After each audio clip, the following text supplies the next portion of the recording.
Before you rush into memorizing Chinese words and sentences, I want to ask you three super important questions that most people completely overlook. This will be super helpful for you.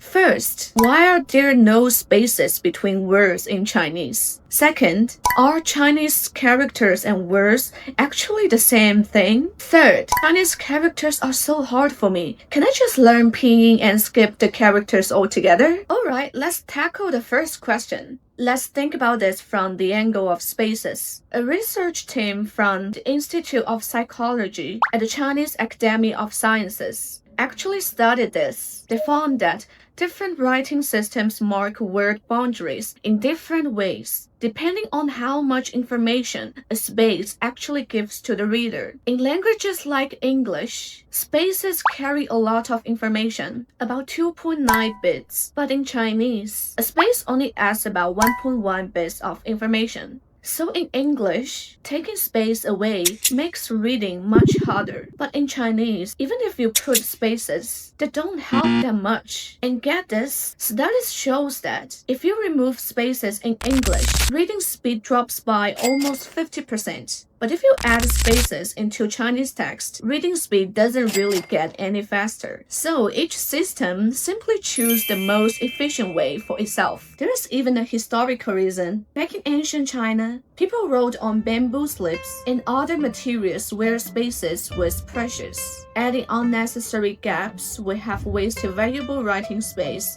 and increase the cost of writing. So over time, Chinese writing simply kept the tradition of no spaces between words. Next, let's look at it from the angle of symbols and individual characters. Chinese is a logographic writing system, so a single character already carries a lot more meaning than, say, one English letter. On average, one Chinese character carries about 9.84 bits of information, while one English letter only carries about 4.32 bits. That means the boundaries between words in Chinese are much clearer, even without spaces. If I turn English into something that looks like a Chinese writing system, it might look like this. See how the boundaries between each character are super clear? That's exactly why. When you write in Chinese, you don't need to put spaces between characters. But notice this. In my example, I used one English word to create one character-like symbol. In real Chinese, a word isn't always made up of just one character.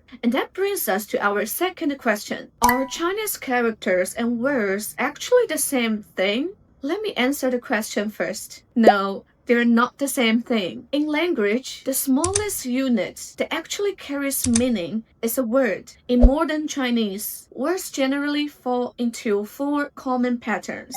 First, single character words like 人, 树, 水. Second, two character words. In modern Chinese, a single character often has multiple meanings, so it usually combines with another character to fix its meaning. For example, the character 花 can form different words with different meanings. 花费, 花心, 鲜花. That's why two character words are by far the most common in modern Chinese. Third, three character words like 计算机, 牛仔裤, 出头鸟. Fourth, four character words or longer. These are usually idioms or set phrases, usually carrying deep cultural meaning and a fixed usage. One example is 掩耳盗铃, literally covering one's ears while stealing a bell. It means trying to deceive others while actually deceiving only yourself, because everyone else can still hear the bell ring. If you want your Chinese to sound really impressive,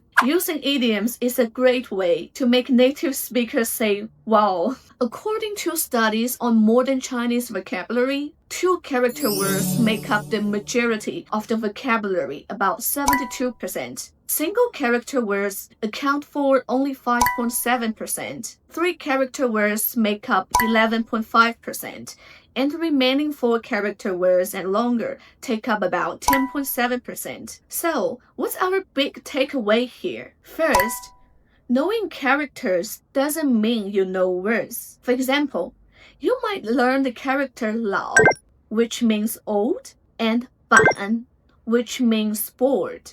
But when you put them together as 老板, it suddenly means boss, not old bored. That's why one of the most important practices in learning Chinese is building words. When you learn a new character, your next step should be to explore how it combines with others.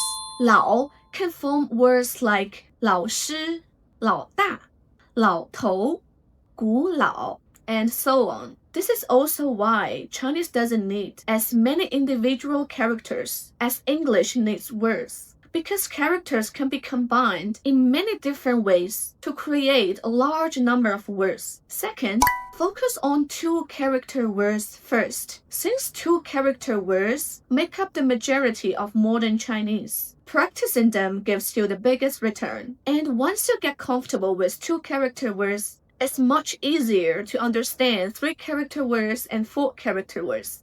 Third, learn characters and words side by side. A lot of people try to learn Chinese by first memorizing characters, then words, then sentences. But here's my advice. Work on characters and words at the same time. If you don't recognize characters in the word, you can't read the word fluently. And if you're only memorizing characters without practicing word building, you might know all the individual characters in the word, but still have no idea what the word actually means. Mastering both is the key, and that's where most learners find Chinese challenging, but also where real progress happens. Alright, here comes our third question. Chinese characters feel so hard. Can I just learn Pinyin and skip the characters? Let me tell you about my grandma. She never learned to read Chinese characters, but it never stopped her bargaining at the market, or from raising her children to be independent, confident, and kind people.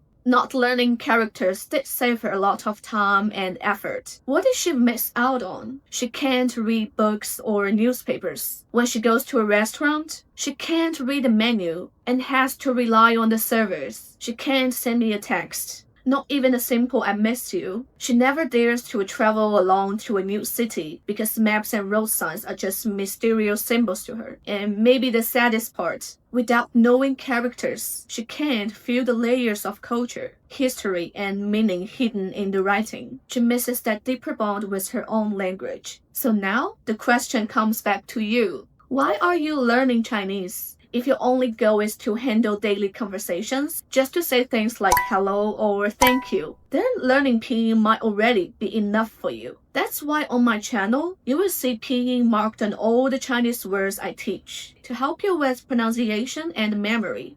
But if your goal is to use Chinese at work, do business with Chinese speakers, and truly read and understand the language, or maybe you are drawn to Chinese culture, or you just want to challenge yourself with a new language and tap into more of your own potential, then Pinyin on its own simply won't be enough. If you see my other video about reading characters, you will know that Chinese is a language where sound, form, and meaning are deeply intertwined. Learning only Pinyin is like peeking through a tiny crack. You will never grasp the full picture of the language. Since you have already decided to learn a new language, then go for it wholeheartedly. And don't worry, I will be right here learning with you. In this video, I didn't teach you specific characters, words, or sentences. Instead, I wanted to step back and share some of the unique features of Chinese from a broader perspective. I hope it sparks some new ideas for your own learning journey. I will see you in the next video. Take care. 保重